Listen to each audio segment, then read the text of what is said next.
Can you actually use memory chips with damaged pads? How do you figure out which pads are actually critical? Where do you even find GDDR memory pinouts? In this video I'm gonna cover all of that. Plus I'll hook you up with a killer tool that solves these problems. Alrighty, let's roll. GDDR memory in BGA package is used in pretty much every modern gaming GPU, except for the old grandma Radeon Vega. Memory issues are one of the most common failures you see on graphics cards. There are usually two main reasons. Either the memory chip itself is toast, or the solder joints went bad.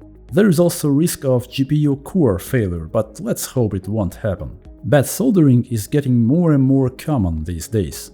People forget to use GPU support brackets. Those massive heavy coolers cause the card to sag and the PCB to bend, and the solder just pops off. Sometimes the pads themselves rip off, both on the memory chips and on the PCB. And then you'll end up staring at something like this. At first glance you think, welp, this chip is toast, some connections are completely gone. Or is it? If you open the datasheet and look at the pinout, you'll see that more than half the pads are redundant, they're just duplicates. This applies to all the ground pads and the three power rails VDD, VDDQ and VPP. Inside the chip, all the pads for each of those rails are tied together. If one or even several of those pads are damaged, the chip can still work perfectly fine. You don't even need to repair those pads. But if a non-duplicated pad is damaged, it won't work. Those pads have to be fixed. One caveat though. On Samsung GDDR6 chips, the VPP rail isn't 4 tied together pads, it's 2 separate pairs of 2. If either pair is damaged, it won't work.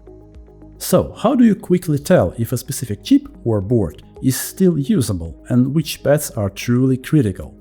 In the past I would say, grab the datasheet or keep saved pinouts handy. But recently I was repairing a board with a ton of ripped pads, and constantly flipping between the chip and the datasheet picture was driving me nuts. It's far from convenient.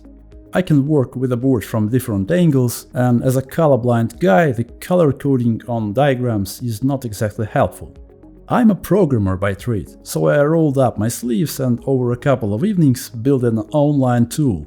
It has pinouts for every current GDDR type. You can filter which groups of pads to show, rotate the diagram however you want, and the best part, a super handy damaged pad checker. Just click the pad and on the right it instantly tells you whether the chip is still good to go.